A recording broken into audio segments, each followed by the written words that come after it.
Okay, everybody, welcome to the latest episode of All Too Real 2. My name is Michael E. Cullen II, and with me via Zoom is Matthew Stir Whip Stir Haas. Is that Andalorian or No, that is a cocaine-fueled / magic mushroom hallucinogenic trip, otherwise known as a segment of the Star Wars Holiday Special. Yes. If you didn't know by the description of this episode that you chose to listen to, we are covering the Star Wars Holiday Special, which is a 1978 American television special set in the universe of Star Wars. Yes. Somehow. Yes. It was directed by Steve Binder. Kill him. Yes. Sorry. It was written by Pat Proft, Leonard Rips, Bruce Valanche, Rob Warren, and Mitzi Welch. Yeah. Mm-hmm. And we're done. That's it, right?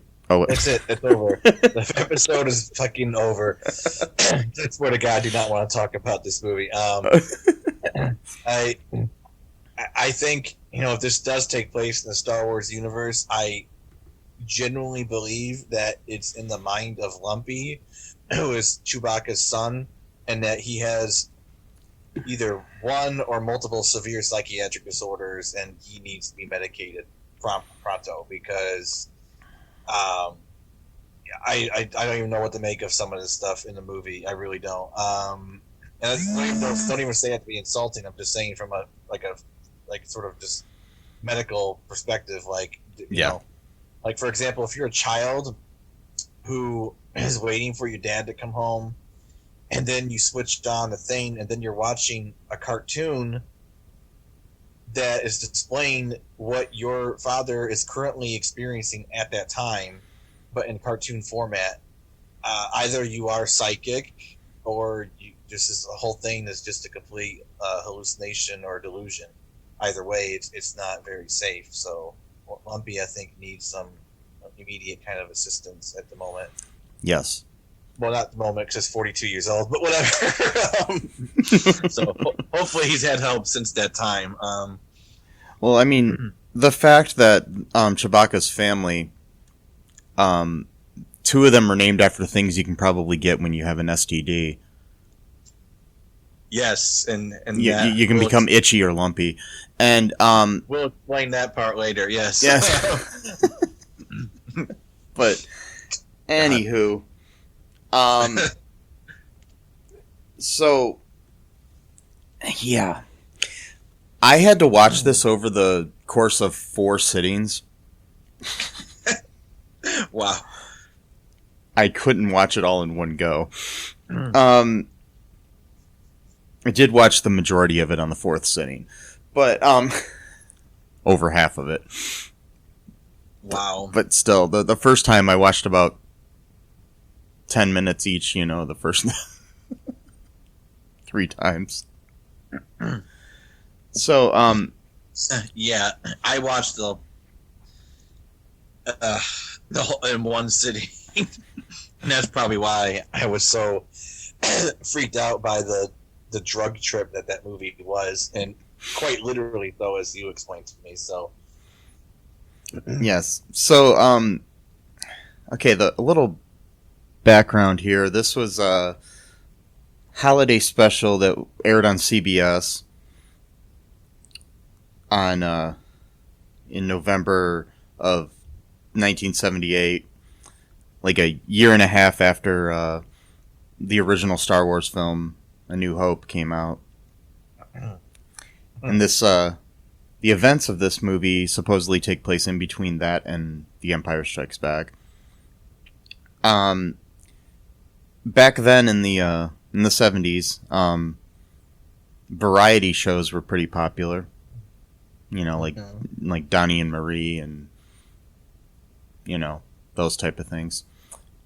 Tony Orlando and Dawn and all those good, you know, shows where you would have normally a charismatic host of some sort or two, like Donnie and Marie, and then you'd have like different, you know, things happen in it. Like, you know, there'd be a comedian, there'd be a guy spinning plates, there'd be a guy you know, juggling or whatever, and, you know, a musical guest and things of that nature.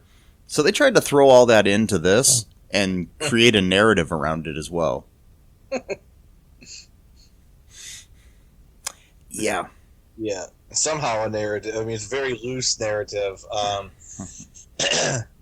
Very loose. God damn, sorry. Just yeah. So it's hard to... It's one of those things where it's hard to talk about because I think it was Richie Rich's Christmas Wish or one of the, I don't know which one, where so much stuff is going on that it's hard to just focus on one thing. So then it's like, ironically, it's easier to talk about a movie that doesn't actually even have a lot going on in it because you can sort of just focus on that one part instead of like, okay, do I focus on the weird music video where it got like the green space guy is playing some kind of a trumpet and Grumpy is just mesmerized for like 6 straight minutes while they're doing like this weird like Circus Soleil type of dance, or do I focus on the weird virtual reality porn that grandfather Itchy is watching? And it's like, what do I focus on? You know. So a little bit about this special. And it is special. Yeah. The cast included, you know, Mark Hamill and Harrison Ford, Carrie Fisher, Anthony Daniels, Peter Mayhew, the voice of James Earl Jones, all from the, you know, the Star Wars movies. It also included B. Arthur, a.k.a. Maude, or Dorothy from the Golden Girls. Art Carney, a.k.a. Ed Norton from The Honeymooners. And then you had appearances by Harvey Korman, as in the amazingly talented comedic actor from The Carol Burnett Show and Blazing Saddles and a million other things. Yeah.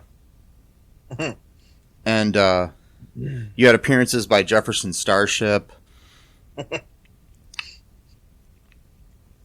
Diane Carroll, and yeah. Oh God. Ooh, was Diane Carroll? Who was she in there? She was the singer who was doing like softcore porn. Oh yeah, the ASMR on JOI stuff. Gotcha. Mm-hmm. Sorry, but that's what it is. Just being honest, that's what it was. You know, saying stuff like "I am your fantasy" and the really sensual voice, that virtual reality. I mean, So, do you want me to describe the plot, or do you want to, Matt? We could do half-seas, I guess. Okay. We're both sane. Do you want me to start? Or you? Can I start at the very beginning? Go ahead. Thank you. because I gotta get this off my chest. So, the very beginning actually looks like a Star Wars movie, albeit lower production, made for TV. Fine, Han Solo and Chewie are in the Millennial Falcon, Millennial Falcon. Millennium Falcon. Yeah. Yeah, there we go. And then he's telling Chewie, like, all right, we're going to get you home for Life Day. And then Chewie's like, arguing back, tell him to go faster. He's like, we'll get there when we get there, or whatever. We gotta, we'll get you there in time. So that, that part for the first, 30 seconds right there, looks like a Star Wars movie. But for TV, well, that's amazing. You're going to have a Star Wars movie for TV. And then they're going to have Empire Strikes Back come out like 6 months to a year later. Awesome. We got a nice little in-between, sweet spot. This is going to be great. Every kid's going to just love this movie. And then it goes straight into Chewbacca's family, who, for like 10 straight minutes, is just them making their noises. No subtitles, nothing. And you're just left interpreting what they're saying to each other, which you could sort of understand here and there, because Lumpy, the child, is being kind of a brat, and Grandpa is like yelling at him because he's like playing with like an airplane, like a starship, spaceship, and he's like hovering over his grandpa's head, and he's Grandpa's getting grumpy about it, so then he kind of yells at him, and then Lumpy sags his shoulders and his head down and walks away, and then he wants to eat like a cookie or something. Then Mama Wookiee doesn't want him to eat that, so then he makes him put it back, and he's all sad. And then she like lets him watch like this kind of like Chewie always watches those people play chess type of thing. Well, it was kind of like one of those devices, but it was like this really weird, elaborate song and dance where like this green dude is like playing like some type of wind instrument, and then it's like this really mesmerizing like choreographed dance. It was pretty cool. I mean, mind you, if this belonged in any other movie, it did have nothing to do with Star Wars. It would be kind of interesting. But Lumpy is just literally staring at this for like 6 straight minutes. I mean, like, I don't think he blinked once. And I'm like, okay, like he's really, really into this. Then it stops, and then they grunt some more and walk around the house. Itchy, the grandfather who has a STD, most likely, he's walking around with his cane. My theory is that Chewie's mom kicked him out of the house, and that's why he lives with Chewie and his wife, because of all the softcore pornography he watches. Or maybe he's on here, I don't know. And then this goes on literally for probably 10, 12 minutes. Like, there's no pacing in this film whatsoever. Like, they had to fill a 2-hour time slot for some reason. Why couldn't it have been an hour? Who knows? Or even an hour and a half with commercials. So that would be like maybe an hour tops. No, they needed to go to full 2 hours. So they had to fill in, an hour and 37 minutes of, movie, if you want to call it a movie. Yep. Okay, and then what happens? Okay, so at some point we Mala contacts Luke Skywalker. Mala is, by the way, is Chewie's wife. Because she's worried about why Han and Chewie haven't shown up yet. And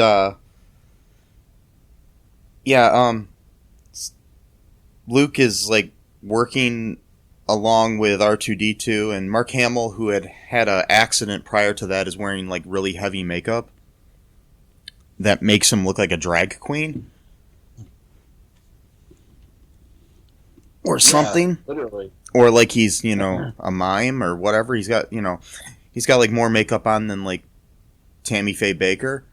And totally. I said he looks like a femboy fantasy of Ben Shapiro. Yes. I got nothing against femboys at all. I'm just saying that's what he looked like, And you have nothing against Ben Shapiro either, right? Oh, of course not. Oh God. Anyways, we've got he's working on his X-wing fighter with R2-D2. Luke is, and He tells Mala he doesn't know what's going on. Mala then contacts a local trader named Son Dan, played by Art Carney. He's kind of a suave guy, even though he's kind of like the I don't know, the Lando Calrissian prototype, but he's not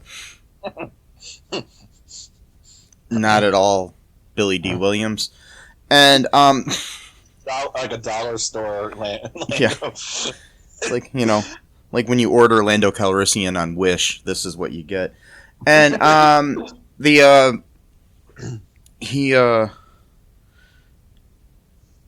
has a he tells her that he, through like a carefully worded message that Han and Chewie are on their way. Somehow he knows. Yeah. Yeah, so then Mala goes to try to cook some stuff. And she's trying to prepare this meal. And she's watching like a cooking show that is there's a four-armed alien woman played by Harvey Korman named Chef Gormanda. I don't know, whatever it is. Anyways, and she's crazy. Was she? Was he? Maybe it was just my TV. I don't mean to interrupt you, but I need to know this actually, because you might know more about this than I do probably. But in my TV, it looked like almost like he was in blackface a little bit. Maybe it was just my TV, but I think they made him like slightly like purplish or something. Oh, okay, so maybe that's what. Yeah. All right. Yeah, I mean, he did have like a little bit of a coloration to his skin. I don't think it was like blackface per se, but Yeah, and so later on, Son arrives with some Life Day gifts for everyone, including a virtual reality fantasy program for Itchy. And this program, he does this thing where he's like it's wow, and then he shakes his hand like, man, basically almost implying like, go ahead and jerk off, buddy. And pretty much. Yeah, the fantasy program is Diane Carroll singing a song at some point, but before that she's just basically doing ASRM softcore pornography noises. I'm just like, really? I'm like, what was Diane Carroll thinking when they asked her to do this? I have no idea. I mean, because she was getting really, really sensual. I mean, it was getting to the point where I'm like, this was made for kids. I mean, like, she's all like, take it all in. I mean, and like, I am your fantasy. I'm like, holy shit. I mean, like, she was like an award-winning actress. She was known for her title role in Julia, which which was the first television show to star an African-American woman in the lead. They paid her a lot of money to do it. I know. I'm just like, okay. But anyways, maybe she didn't know it was going to be as bad as like maybe she filmed her part. Yeah. And it seemed okay just by itself, but then they added all the shit later. I don't know. Anyways, we then go back to the Falcon. Chewie and Han, they have come out of hyperspace and they're not too far from Kashyyyk, which is the home planet of the Wookiees. Which is still canon. That part is, Kashyyyk is still their home planet. Han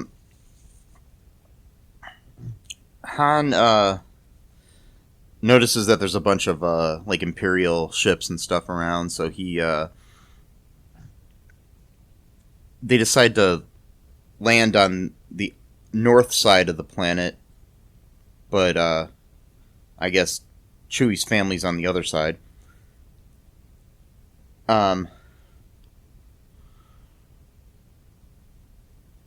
So Lumpy gets all excited because he starts hearing a roaring of a ship, and so we think that maybe Chewie and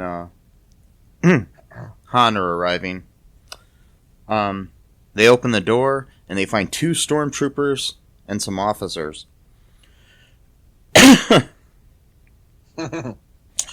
The Imperials force their way into the house. They're trying to search for Chewbacca.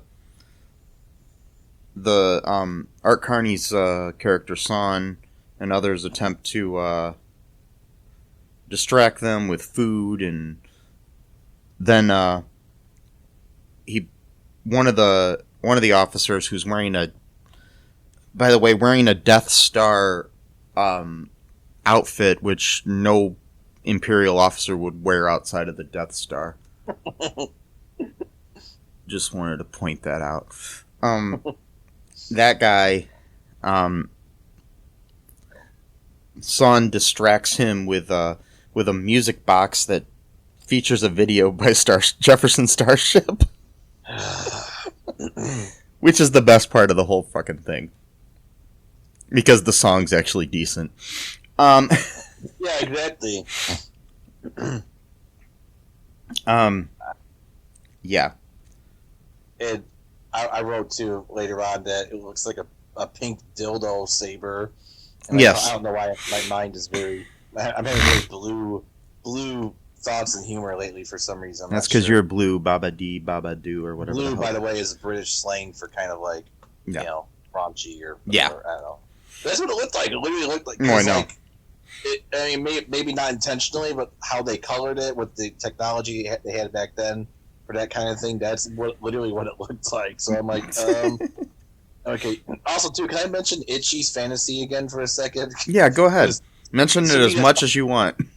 To me, that's the highlight of the whole film, is Itchy's virtual reality fantasy. Okay, so the whole point of this device is that it's not actually virtual reality. It's actually something far more advanced than that. Because what this does is that it actually puts your thoughts onto the screen or whatever it is. So this means Itchy was actually thinking about this woman that he either just conjured up in his own mind or had actually seen her at some point in time, which again, I think is the latter, because I'm going back on my theory that he may have cheated on his wife with her somehow, and then I'm not sure how a beautiful woman like that would be attracted to Itchy, but whatever. We're in Star Wars universe here, so it's different. And he's like thinking about her again, because he hasn't seen her in a while. Because after his wife kicked her out, she didn't actually know he was married. She thought he was single, and that's the only reason why she slept with him. But then when she found out that he got kicked out of the house by his wife, then she cut everything off. Like, all right, well, we can't see each other anymore because I don't get involved with adulterers and stuff like that and like homewreckers. So we're finished. And then he still has these fantasies about her. And then lo and behold, this guy shows up and gives him a device that allows him to not just have the fantasies in his own mind, but now is allowed to appear on like a screen. That's my theory, at least. My headcanon. I think that would have been a better special than the one we watched. Yes, it's more of a narrative at least than what we have. Uh-huh. It might be a bad narrative, but at least it follows. It's like the Wookiee equivalent of like General Hospital or something. I mean, it's like a soap opera. Yeah, exactly. General Hospital. No. And also too. So can I keep talking about this for a second? Go ahead. Talk about it as long as you want. So the fact is, like, you're right that like he's like doing like the whole like wink wink nudge nudge thing. He's like, oh, it's hard to explain this thing. You'll figure it out. And he's like, hey, like it's just like what the fuck. Yeah. And also, too, this is interesting because, this is before virtual reality was even kind of like really talked about that much. So this is pretty advanced idea for a technology 42 years ago. Yeah. We're just starting to have like the Oculus that came out like a couple of years ago and stuff like that. I mean, this is even before like, Lawnmower Man or any of that crap. Yeah. So a few things from this movie actually were kind of ahead of its time. Like even to like the hologram stuff, which I know some movies have done already before, but like, just including Star Wars. Exactly, with Chewie and the chess matches that he likes to watch, Yeah.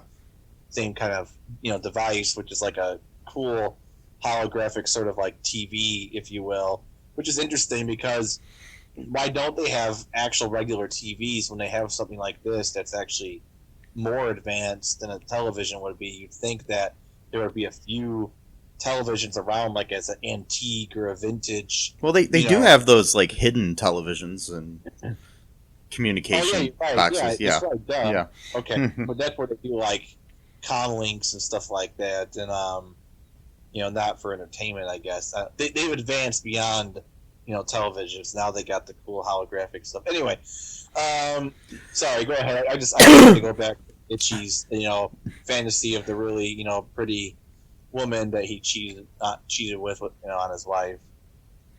Did you want to take a quick break and come back to this, Matt? Sure. Okay, we'll be right back, folks.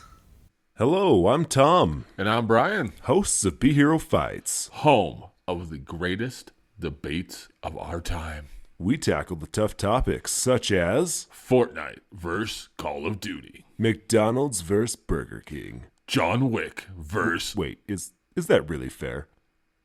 Nevertheless, join us weekly on Spotify, Apple, Google, and pretty much anywhere you can find podcasts. And hear the madness ensue. And as always, fight on. And we are back. Okay. Yes. So, okay, Lumpy watches his porn. We already talked about that. I mean, Itchy does, not Lumpy. That would have been different. Anyways, 6 years old. So, okay, anyways, okay, we got to the point where Jefferson Starship is on there. Okay, after that, the officers continue to search the house and basically like destroy everything. While they're searching his room,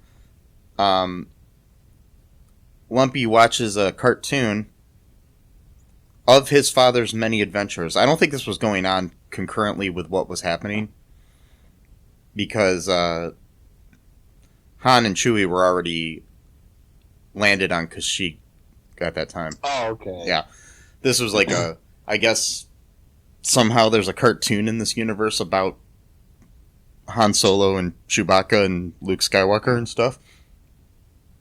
Yeah, I guess so. And by the way, Han Solo looks fucking weird in this cartoon. Oh yeah, he does. Like nothing like.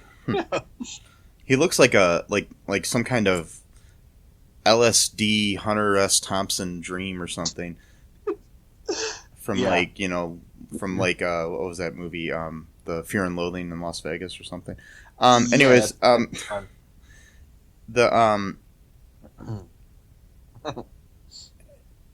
so they're during the cartoon. Okay, there's the basic premise of the cartoon is there's a search for this talisman, and the Millennium Falcon crashes on the water moon planet of Pana.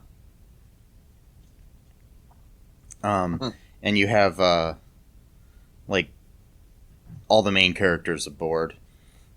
Anyways, they run into Boba Fett, who saves Luke from a giant monster and claims that he wants to help the rebels.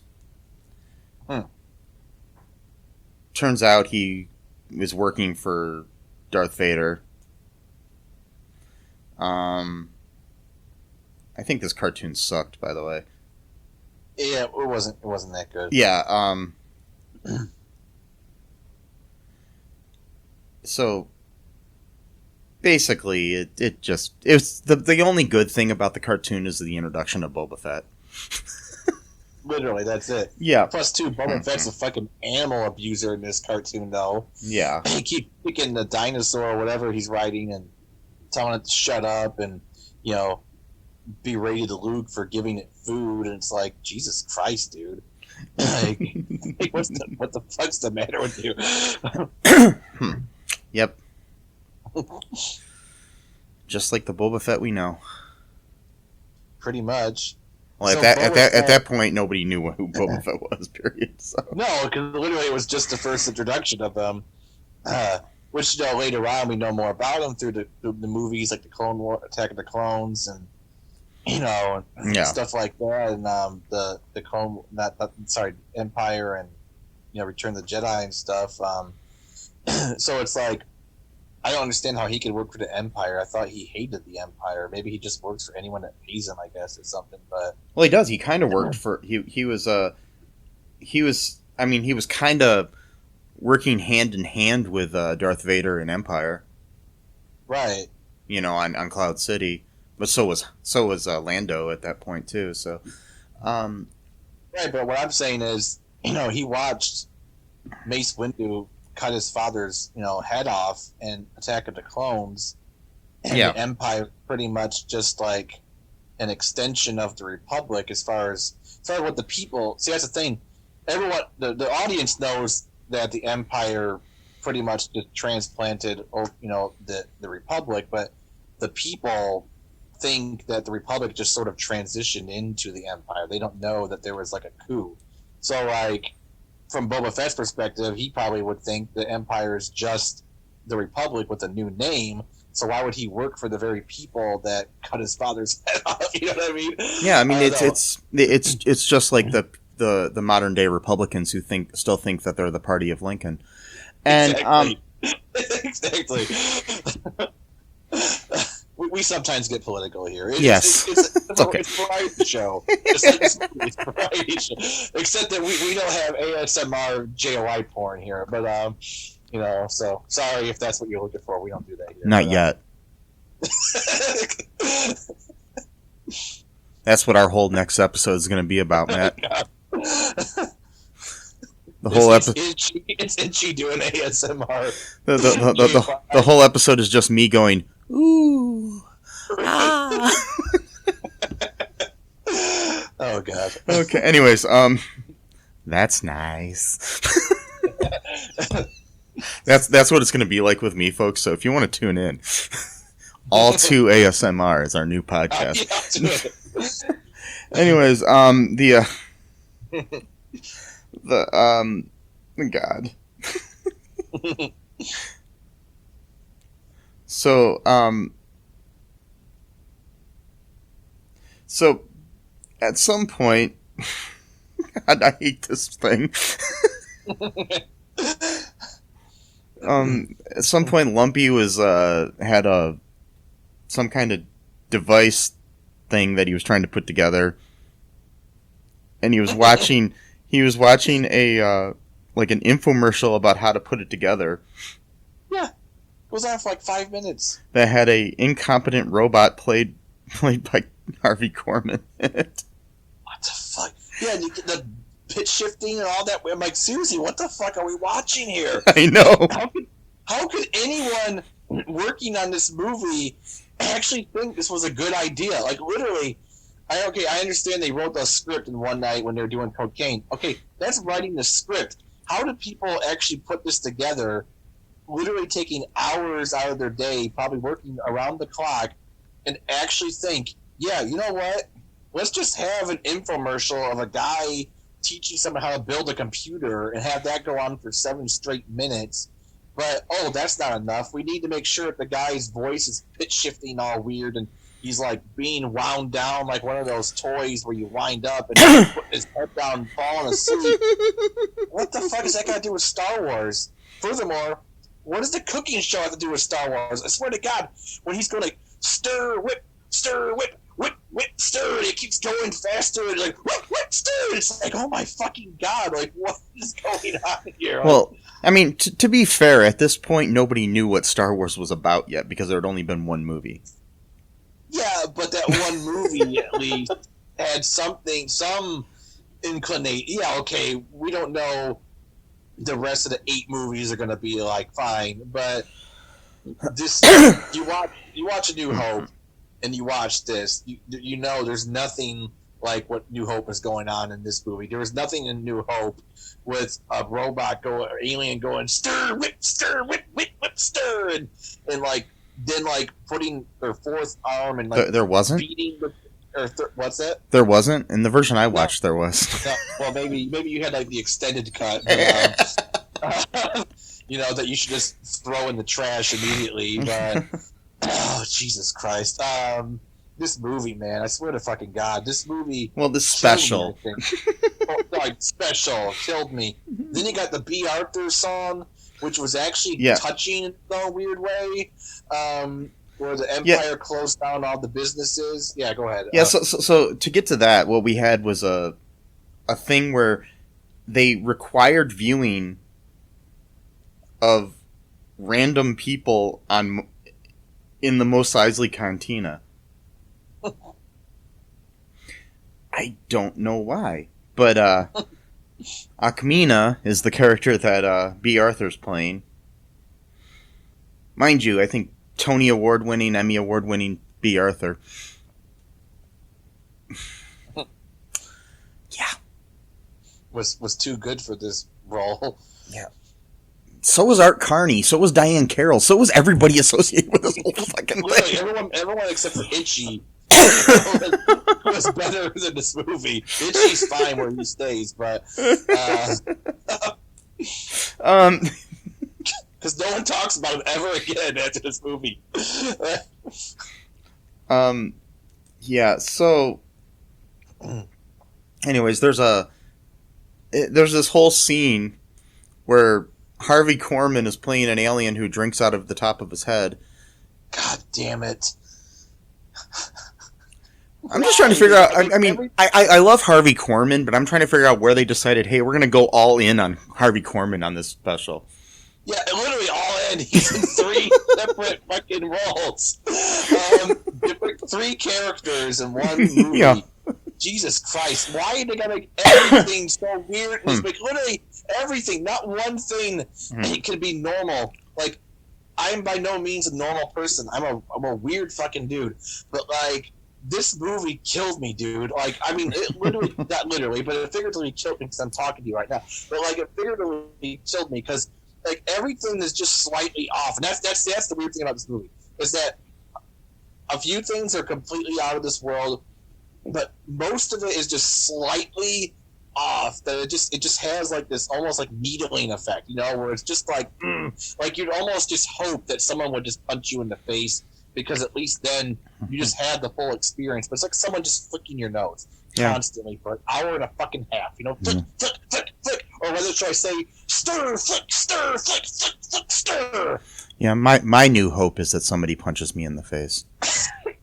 Me too. So yeah, she pours this. By the way, too. So can we also talk about the fact that he's like stalking her and thinks that he's in love with her, or that she's in love with him or her? Because she told him 6 words. Yes. Yeah. Yes. 6 words. You know what those 6 words were? Do you remember them? No, I don't. Okay, he wrote the 6 words that he interpreted as her undying love for him when he was in the pit of despair and was going to give up on life. She told him 6 words before he left that made him want to live again and to love again. And those 6 words are, and I quote, "Come back again, I'll be waiting." And she says it to another customer right as he's leaving, and then he realizes that she says that to every customer. And then he gets up and leaves after his fucking beer is pouring down his skull or something like that. And then, the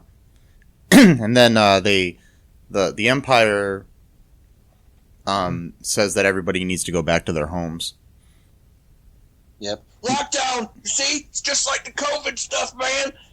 Star Wars Holiday Special predicted COVID, man. Yep. You gotta rewatch it over and over to collect the clues, man. It won't make you go insane if you watch it 14 times in a row. This is how QAnon was started. I think it was. It's how we started from watching this. Like, you know what? Maybe COVID, the so-called COVID, shrinks our heads to the point that we can't drink out of our mouths anymore. We got to pour it directly into our skulls. But then that is what actually creates, the urge to go vote for Joe Biden. Which did not win the election. Well, the reason that they're making us wear masks is because eventually we're going to have to drink through the top of our heads, so we don't need our mouths anymore. Exactly. And then, we're going to have B. Arthur say, come back again, I'll be waiting, and then we're going to think that we love B. Arthur. I mean, who doesn't love B. Arthur? We're just saying, but whatever. I mean, she was Dorothy. And she was Maud. Well, yep. I don't know Maud a feminism. I was going to say, that show had an abortion in one episode, so that's evil. Oh, did? Oh, I can't watch that show no more. Oh, by the way, so speaking of Maud and thereby All in the Family, which Maud was a spinoff of. Yeah. Did you not know that Archie is the everyman that he's the hero. If you're a conservative and watch All in the Family, that when you watch Archie go off his rants, you're actually supposed to agree with him instead of mocking him, which is the whole point of the show. Did you know that? He's the hard-working American who got a job from his uncle. Yep. Nepotism. Mm-hmm. But fuck that Mike Stivic. But fuck that guy, and plus that meathead. So I just wanted to let the audience know that. Plus, too, also the Ratnip is the greatest band of all time. You should look them up. If you want really good, keen political commentary, look up the singer of Ratnip. Because he's got all of the great points. Yes. Anyway. Will not say his name because I don't want to get sued.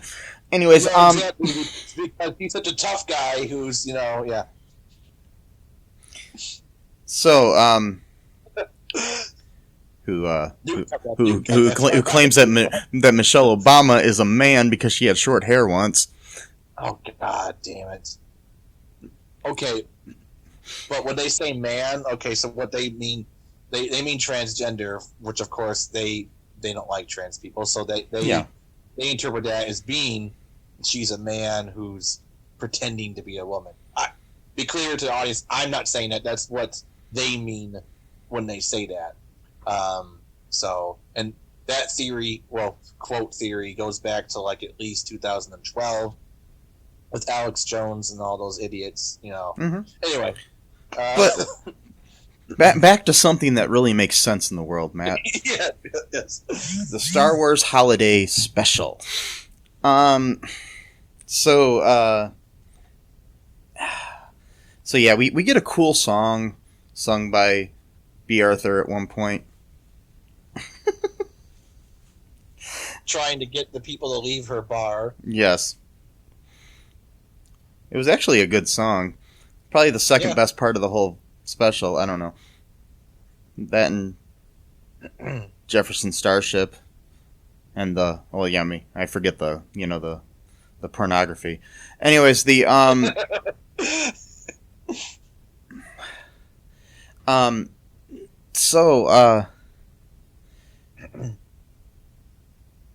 basically, okay, the stormtroopers are still destroying the fucking house looking for shit. I don't even know what they're looking for. Yeah, that's the thing I never understood. Why are they ransacking a house when they're waiting for Chewbacca to get there? Yeah, it's not like Chewbacca can hide. Exactly. He's like an 8-foot tall walking carpet. Like, you're not gonna see that. But dude, you totally know that when cops come to your house or whatever, and they're like ransacking your house or waiting for someone else to come home because they're gonna arrest that person.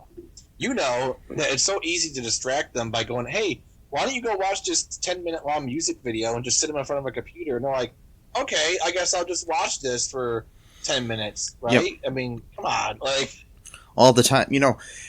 If only, the whole Black Lives Matter movement knew that. Yeah, exactly. All they had to do when they were protesting to not get attacked by the cops was to show them some Jefferson Starship. Exactly. That's all it took. With the pink dildo saber, yes. Yep. So, I think at the next protest, that's what people need to start doing. Just carry around a holographic representation of Jefferson Starship, circa 1978, and show that to the to the cops. That'll help. Yeah. If only. Anyways, so they basically what Lumpy was using that computer thing he was building. Mm-hmm. He did it to make a fake call for the Imperials to return to their base. Oh, okay. Yeah. So that's what. Okay. Yeah. They leave, but one stormtrooper stays behind and realizes that they were tricked.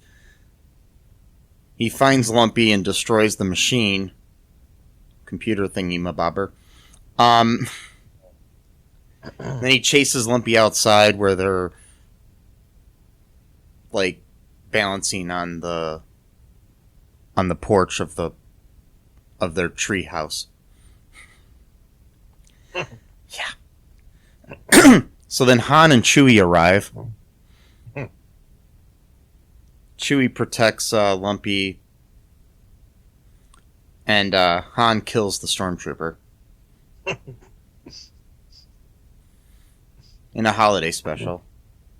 Well, he didn't kill him exactly. The guy fell off because his gun fell and he tripped over his gun. Yeah, he fell down. And if we know anything from people falling in Star Wars things, that does not mean that they're dead. Yeah, well, if you're a Jedi. But, well, no. What I'm saying is, Luke fell, he didn't die. Darth Maul fell down, didn't die. Right. Palpatine fell down, didn't die. Yeah. Boba Fett fell. Didn't die. Somehow Palpatine returned. That's my favorite line ever in a movie. Mm-hmm. Like, we have no way of explaining this, so somehow Palpatine returned. Yep. And then we get that in the mouth of a character that has, like, nothing to do with, like, the Jedi or anything like that. It's like, fucking Poe. Mm-hmm. And it's like, okay, do you have any force powers? No. Okay, go to hell. We don't care about you right now. Don't talk about, Sith shit, right now. Because you have no bearing on this conversation. Get the fuck out of here, Poe. Sith shit. That's what I would have said. But, Sith shit. Yeah. Yeah, I like that. Sith shit, man. Yeah. Oh, god damn. There's a guy, I can't remember his name right now, but he hosts a podcast called Full of Sith. I like it. Yeah. There's a anyways, basically an Imperial officer appears on a view screen in their living room, giving a general alert for the missing stormtrooper. Our good old smooth guy Son quickly responds to the trooper, and it responds that the trooper stole supplies and then deserted. And they just believe it. Exactly. They're like, oh, okay. We'll look into that. So, with everything, all the danger averted and everything, the family prepares to go to the festival at the Great Tree of Life. They hold some glowing orbs and appear in space wearing red robes. And there's some, like, really weird acid trip, and then, They arrive at the Tree of Life, where many are gathered, including C-3PO and R2-D2, Luke, Leia, and Han as well. Leia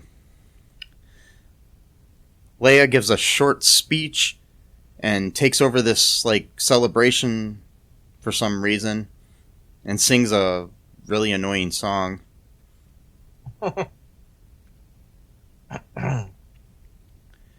Yeah, and then Chewie remembers his adventures during the events of the original film. Finally, the Wookiee family sits around a table and bow their heads. And the fucking thing is over, Matt. It's over. It's over. God damn. Yeah. Then you got the credits, blah, blah, blah. Mm-hmm. Oh, my God. One more point, too. Just thought of this. So, Lumpy's, probably, maybe 5 years old at this point. Yeah. And, the way he acts. And he's sitting there trying to build this computer, to help his family. Meanwhile, Grandpappy Itchy can't take a break from his fucking Oculus porn. It's like, Jesus Christ, dude. Did you do anything around this house? I think they should have done a spin-off about Itchy and his porn addiction. That would have been an interesting, narrative right there. Yes. He cannot be taken away from it. He just sits in that chair all day long. And, he might get up here and there to, get a glass of water, eat, a cookie or something. Then he goes straight back to, that woman. Or who knows, maybe he'll imagine up another person or something like that. Or, Or maybe a Wookiee this time. Anyways, yeah, exactly. Apparently he's only into, different species or something like that. Yeah. So... do you want to take a break, Matt? Sure. Yeah, we'll come back with some trivia and some reviews or something, maybe. I don't know. We'll be right back, folks. My head hurts. Do you have dreams that you want to achieve, but are scared to do so due to self-doubt, fear, and other people's criticism? I have just what you need.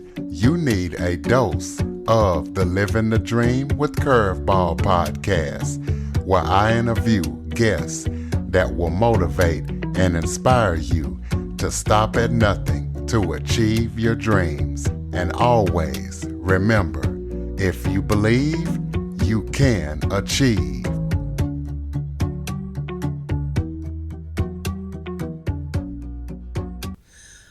And we are back. Oh, God. Okay, so you want to hear some trivia about this, Matt? Yes, I would actually. Okay. According to Carrie Fisher, George Lucas gave her a copy of the special as a gift for recording the DVD commentary for Star Wars A New Hope. She claimed that she played it at parties when she wanted her guests to leave.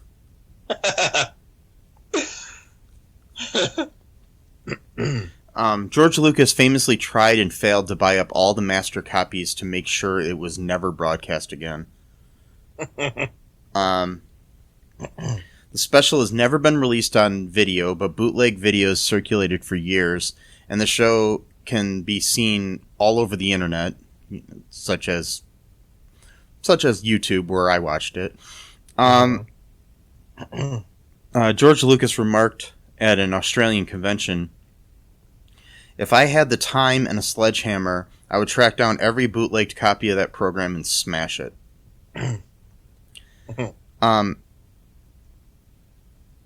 Yeah, Harrison Ford didn't want to appear in this, but was convinced later.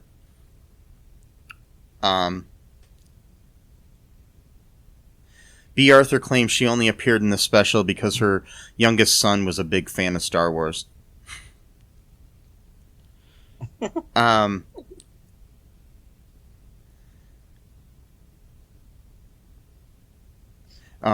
The Life Day song that Carrie Fisher sings is based on the theme song from Star Wars. Fisher demanded that she be allowed to sing in this special, but she didn't like the song.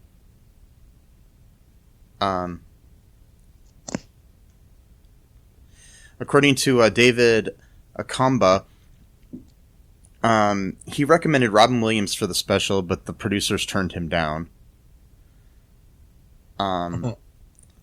This is before Robin was anybody, really. A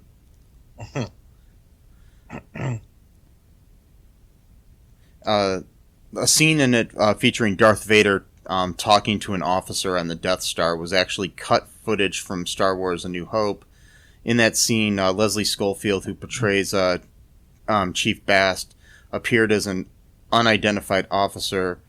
An unused scene of stormtroopers searching Tatooine is also used. The cantina sequence took an entire day to shoot. The actors in the alien costumes began to pass out due to lack of oxygen. Oxygen tanks were provided for them to use between takes. God. Wow.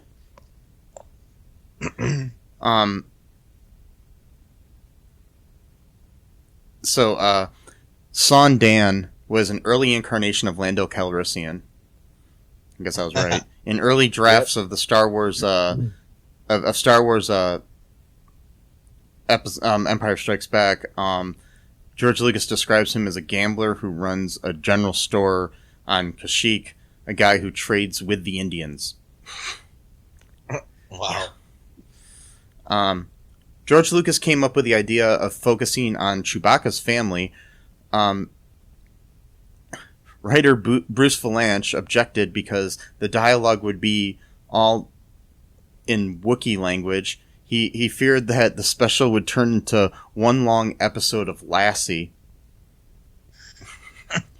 But Lucas refused to change it. According to Vilanch, Lucas's originally intended for the story of Chewbacca's family to appear somewhere in the Star Wars saga. Yeah, I guess at one point Lucas wanted to make a movie that was just about Wookiees. Wow. And I imagine without subtitles. Yeah. Yeah, exactly. Wow.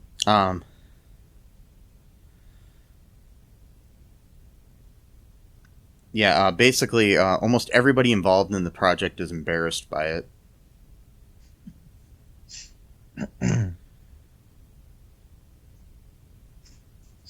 Yeah, Mark Hamill has even cleverly dodged most questions asked of him about it.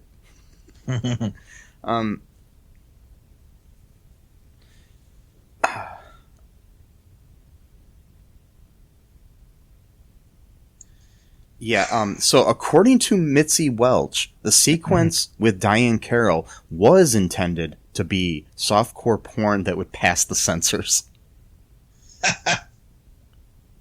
Yep, see, I was right. Yeah. Yeah, Bruce Vilanch has admitted that he was using cocaine heavily while helping to write the special. Probably because he hated the idea, so he's like, fuck it. Yeah. Better take some drugs. Yeah, Mark Hamill was recovering from reconstructive surgery after a near fatal car accident. That's why his face looks like that in the movie. I mean, the special. Yeah,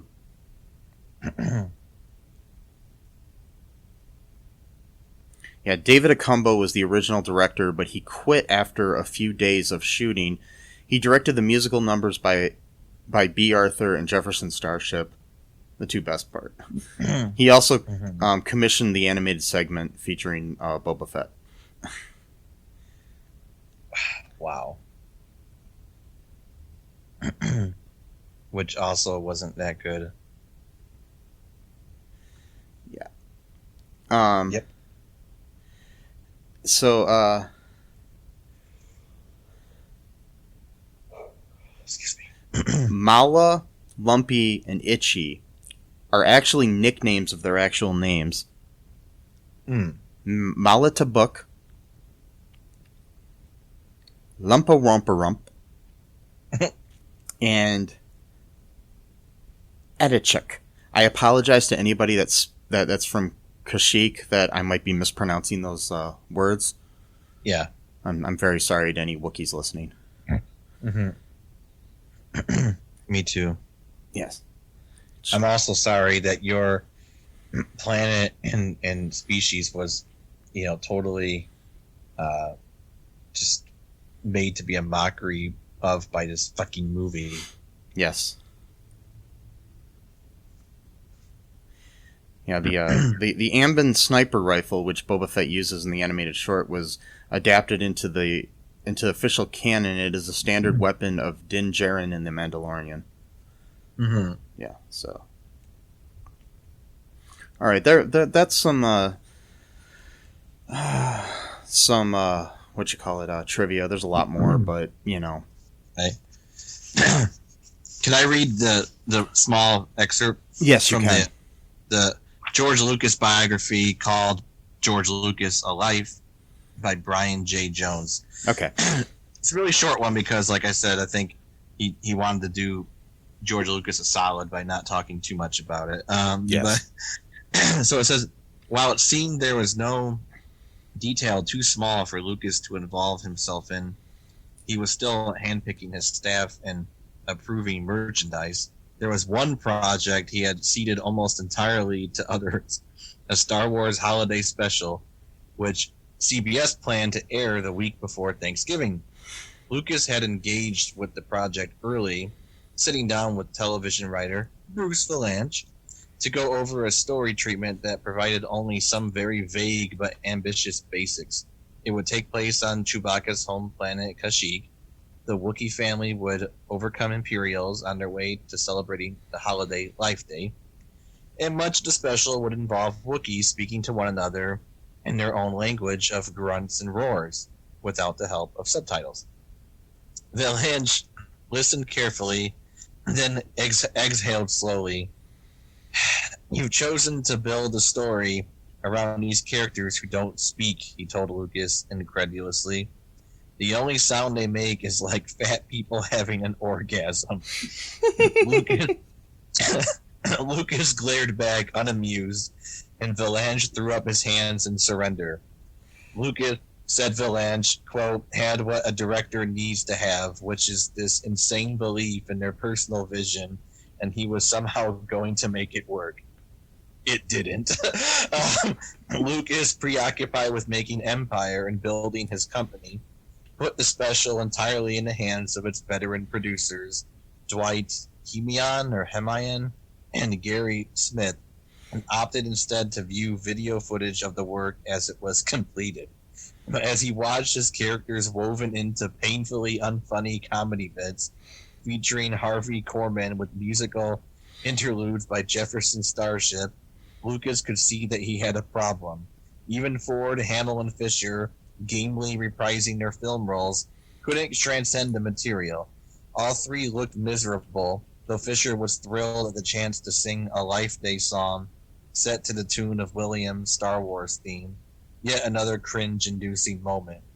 The only segment that sparked any interest from Lucas was an 11-minute animated feature by the Canadian company Nelvana Ltd, whatever that means. Limited, yeah. There you go. Which would give audiences their first look at Boba Fett, which you already mentioned. With the wheels coming off, all Lucas could do was let it go and take his name off of the show. Heavily promoted by CBS and eagerly awaited by fans, this was Star Wars on TV after all. The Star Wars Holiday Special aired on November 17, 1978, and was an unmitigated disaster. Producer Dwight Hemian called it, quote, the worst piece of crap I've ever done. Lucas called it a, quote, travesty. He had given up control and Star Wars had ended up looking stupid. It was a mistake he was determined not to make happen again. So that kind of explains why he became so heavily involved in like the prequels and shit like that. It's because he's like, I can't let this happen again. So say what you want about Jar Jar Binks and all that stuff. Yeah, you know what? We could have had another freaking holiday special on our hands. So, yeah, they had originally intended for it to be like a yearly thing where they were going to do like a new special. Oh my God. Yeah. So again, praise the Lord for Jar Jar Binks, because you could have gotten that fucking chef again doing the stir, whip, stir. Yeah. So good. I'm just saying. Either Jar Jar and then sadly he did let it happen again when he sold Star Wars to Disney and allowed them to make the Rise of Skywalker. You fucker. Yep. Anyway, sorry. Exactly. That movie's terrible. I mean, I would rather watch that than this again, though. So, I'd rather watch, a piece of shit do something. I don't know. a holographic piece of shit dance on a chessboard or something. Yes, Anyways, go to the trailer for this movie. okay, so I probably don't have to ask this, Matt, but before we end here, would you recommend this movie or this special to anyone? No, not even as a joke to goof off with your friends. Like maybe I would only use it like the way Carrie Fisher would, but just to get people to leave my house when I got bored with them. Like that would be the only purpose. Yeah, I wonder if that works. Because if I ever have somebody over I don't want over, I might have to try that. Yeah, just put it don't announce that you're gonna put it on. No, then people might get just randomly put it on. Your guest could be in the kitchen or whatever. You just go to your TV, turn it up really loud, and just sit there and watch it. And after the first 5 minutes, they'd be like, "Yeah, I think we gotta get going. We got wake up early tomorrow." And when you watch it, you've got to watch it like you really love it. Yeah, exactly. So then they're really... so especially if it's a friend you never want to have as a friend again, and yeah. Oh God. Fuck you. Goodbye. The next time a Jehovah's Witness comes to your door, yes, invite them in to watch this with you.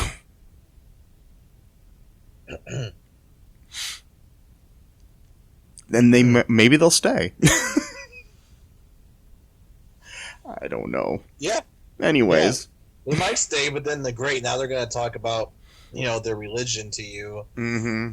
and you have to keep going back to TV, going, you know what, this is my religion right here. It's too bad we don't have door-to-door salesmen anymore, because this would be the perfect way to annoy them too. Yeah, it would be. Yeah, sure, come on in. And then they put their suitcase down or whatever, and they start hold on a sec, I want to show you something first. Then you can talk about your thing. And be like, yeah, I'll buy your crappy steak knives if you just Cutco.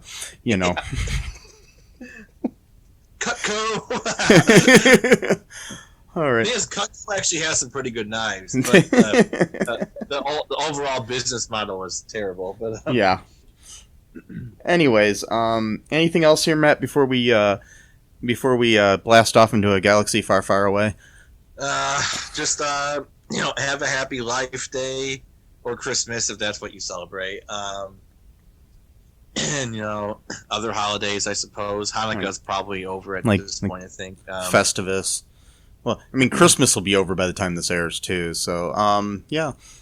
Probably, yeah. Mm-hmm. Or it might be. No, it might not be. I don't know. It might be airing on Christmas, but still. Ooh. Yeah. Depends on when I decide to put this up. But yeah. So. I just